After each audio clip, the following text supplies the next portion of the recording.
3 minutes ago, the California coast shifted again, and not in the metaphorical sense. We're talking actual land collapse, falling cliffs, snapped roads, and neighborhoods on edge, literally. This isn't just erosion doing its slow, sleepy thing. We're seeing full-on structural failures hitting the state's iconic coastline, and it's not looking like a one-time event. These aren't random cracks in the pavement or some chunks of rock falling into the ocean. Entire stretches of bluff are crumbling. If you enjoyed this breakdown, don't forget to like, subscribe, and drop a comment. Your feedback helps shape what we cover next, and you being here keeps the conversation going. Thanks for watching. See you in the next one. Roads are being shut down overnight. Neighborhoods are sitting on top of ticking geological time bombs. And the worst part, experts are saying we probably won't know the exact moment when the next piece gives way. All of this is being driven by the brutal cocktail of record winter storms, saturated ground, and long-term erosion that's finally catching up to decades of development along the edge. In areas like Del Mar and Portuguese Bend, things are especially dire. These aren't new problem zones, but the recent wave of failures has been fast, destructive, and increasingly dangerous. With every new storm, every record-breaking tide, and every powerful ocean swell slamming into the cliffs, the land weakens a little more. The ground is saturated, the rocks are soft and fractured, and the infrastructure built decades ago in some cases was never designed to hold up against this level of constant punishment. It's a perfect storm scenario literally, and California's coastline is losing. Here's what's going on. The cliffs lining the Pacific are largely made of sedimentary rock, sandstone, siltstone, mudstone. It's the kind of material that looks nice in a geology textbook but isn't exactly known for stability. It fractures easily, holds water, and contains soft seams of clay that become slippery when wet. Add weeks of pounding rain and crashing waves, and those weak spots start giving way. First, a few small cracks. Then, a section of cliff disappears. Gone. Straight into the ocean. This isn't some abstract scientific theory, it's already happening. Roads are being closed as fast as cracks are appearing. Rail lines are being rerouted. People living near these cliffs are being told to pack up and leave with barely any notice. And when movement is detected in the earth, authorities aren't taking chances. It's straight to closures and evacuations, because once a slope starts slipping, it can go fast and violently. You'd think with all the tech at our disposal, we'd be ahead of this. And to be fair, the tools are impressive. We're talking LiDAR, INSAR satellite radar, GPS stations, inclinometers, groundwater sensors. The state's using every high-resolution gadget it can to monitor these cliffs for the tiniest sign of movement. Some of these sensors can detect shifts as small as a few millimeters. And that kind of data can save lives if there's enough time to act. But here's the uncomfortable truth. Even with all that tech, we still can't predict exactly when a cliff is going to fail. It might look stable until it doesn't. One moment the ground is holding, and the next, it's collapsing onto the beach or worse, onto people. That's what happened in 2019 at Grandview Beach. A seemingly solid bluff gave way without warning. People were there. Some of them didn't survive. The technology helps, yes. It buys time. But it can't prevent. And it certainly can't predict everything. As we speak, the storms keep coming. The tides keep rising. And the coastline, it keeps eroding. The biggest risk isn't just the slow creep of time, it's when all the worst-case conditions stack up at once. Think. A major storm surge hitting during a king tide, combined with already saturated ground and a big ocean swell. That's when collapses become catastrophic. And given climate trends, that combo is becoming more common. Infrastructure is directly in the line of fire. Coastal highways, rail lines, power and water lines, even entire neighborhoods are built close, sometimes way too close to these unstable cliffs. When a landslide happens or a bluff gives out, the domino effect is immediate. Traffic reroutes, train services are suspended, utility lines are damaged, and communities are left scrambling. And sure, people get frustrated at the disruptions, but it's either that or risk a tragedy. Engineers and geologists are constantly monitoring the risk zones, but even the best early warning systems only go so far. Once cracks start forming or slope movement accelerates, there's a narrow window to act. And when the danger gets real, it's sirens, roadblocks, evacuations. Whole communities can be emptied in a matter of hours. And here's the part that really raises eyebrows. A lot of these areas already have a known history of instability. Portuguese Bend, for example, has been slowly moving for decades. It's basically one of the most famous landslide zones in the country. But people still live there. Homes still go up. Because it's California. If you enjoyed this breakdown, don't forget to like, subscribe, and drop a comment. Your feedback helps shape what we cover next, and you being here keeps the conversation going. Thanks for watching. See you in the next one. The view is everything, right? Except now the view comes with a growing cost, and not just in dollars. It's in daily risk, constant monitoring, and an uneasy sense that the ground beneath you might not be as solid as it seems. And this isn't going away. Climate change is only accelerating the problem. Warmer oceans fuel stronger storms. Rising sea levels mean higher tides and more coastal flooding.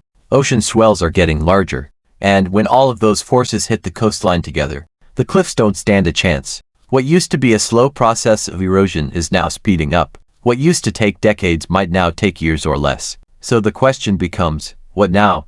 Communities on the edge, both figuratively and literally, have a few choices: adapt, retreat, or rebuild. Some areas are investing in expensive reinforcements, seawalls, and drainage systems to delay the inevitable. Others are talking about managed retreat, getting people and property out of high-risk zones before the next collapse. But none of these are easy choices. They come with economic costs, legal battles, and the emotional toll of letting go of homes and neighborhoods people have lived in for generations. And while these debates play out, the coastline keeps changing. Every high tide, every storm, every landslide is a reminder: the land is moving whether we're ready or not. The ocean doesn't care about zoning laws or property lines. It just takes what it's been pushing against for centuries. The most sobering part: we're still in the early stages of what climate scientists say is a long-term transformation of coastal environments. That means the problems we're seeing now, cliff failures, road shutdowns, emergency evacuations, are likely just the beginning. If storms get worse and sea levels continue to rise, the scale of destruction could increase dramatically. More homes lost, more infrastructure damaged, more lives disrupted. And unlike other natural disasters, there's no rebuilding from this in the usual sense. You can't glue a cliff back together. Once it's gone, it's gone. So here we are, watching one of the most iconic coastlines in the world literally fall apart under our feet. Backed by decades of development, hammered by extreme weather, and undermined by soft, unstable rock, California's cliffs are giving out. And while the tech helps and the response teams are sharp, there's no magic fix. Only the constant race to stay one step ahead of nature's next move. If you've ever driven the Pacific Coast Highway, you've seen the beauty. Now we're seeing the risk. The cracks are no longer just in the rock, they're in the idea that this coast can hold forever. And with every storm, every warning, every collapse, that illusion crumbles a little more. Don't let this slide past your radar. Hit like, drop a comment if you've seen signs of this erosion firsthand, or if you're living near a danger zone, and subscribe for more breakdowns like this. Because the ground is shifting, and we're just trying to keep up. Let's be clear, what's happening to California's coast right now is not just erosion. It's a slow-motion disaster punctuated by sudden, violent collapses that's redefining how people live, travel, and build in one of the most densely developed shorelines in the world. And despite the best monitoring systems, despite decades of reports, environmental warnings, and geotechnical surveys, we're still losing ground literally. In some places, that loss is happening in real time. Take Del Mar, for instance, one of the most picturesque stretches of coastline in Southern California, a place where million-dollar homes perch on bluffs with front-row views of the Pacific. But over the last few weeks, those views have come with a terrifying price. Segments of cliff have sheared off with barely any warning. In response, emergency crews have shut down roads and diverted rail lines that run just feet from the unstable edges. Because yes, trains, actual passenger trains, run right along the cliffside in Del Mar. And with cracks forming under the tracks, this isn't just a risk to property. It's a risk to human lives. And let's talk about Portuguese Bend for a second. If you know anything about landslides, you've heard the name.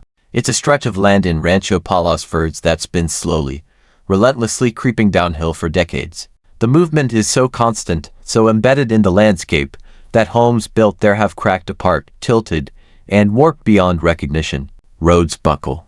Utilities snap. It's one of the few places where the ground doesn't just fail, it shifts daily.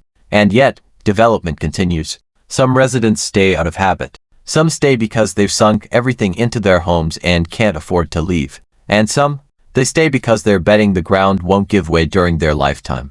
But climate change is rewriting that gamble. Every storm speeds up the process. Every tide eats away at the bluff. And what used to be slow creep is starting to look a lot more like sudden collapse. The tools we're using to track all of this are incredible. LiDAR scans the land from above, creating precise 3D maps of every crack and slope. Satellite radar specifically in SAR can detect tiny ground movements from space. GPS stations track shifts in the Earth's crust in real time. Inclinometers buried in the soil measure the angle of slope changes, while pressure sensors monitor how much water is seeping into the ground. Together, it's like a digital surveillance net cast over the coastline. A constant watch. And still it's not enough. The timing of a failure remains elusive. You can see the signs. You can hear the warnings. But the cliff, it doesn't RSVP. It just falls. This is why emergency response teams are operating on hair triggers. A shift in the wrong direction, a crack that grows wider, a slope that accelerates, and roads are shut down immediately. Homes are evacuated. Trains are halted. Because there's no luxury of time when the ground beneath you is unstable. You either act fast, or you don't get the chance to act at all. And here's where things get messy. Every closure, every detour, every evacuation, those have consequences too. We're talking hours-long commutes rerouted through inland roads. Emergency services slowed. Businesses cut off from customers. Entire neighborhoods suddenly isolated, not because of fire or flood, but because the land they sit on is moving. People are frustrated. And honestly, who wouldn't be? It's disruptive. It's expensive. It's stressful. But the alternative is worse. Ask anyone who remembers the 2019 Grandview Beach collapse. That wasn't a hypothetical. It was a deadly failure. No warning. No time to run. Just a cliff that let go fast. And people who didn't make it out. That's the reality staring down these communities. It's not a matter of if the land will give way. It's when. And despite all the monitoring, there's no countdown clock. Just data, stress, and the constant pressure of watching the edge get closer. And while this drama plays out on the surface, there's another battle happening in city council meetings, planning commissions, and insurance offices. What do you do when your coastline is falling into the sea? Do you keep rebuilding every time a bluff fails?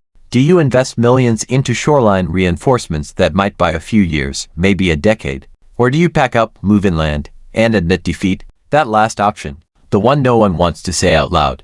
It's called managed retreat, and it's already on the table. But retreat is complicated. No one wants to abandon oceanfront property.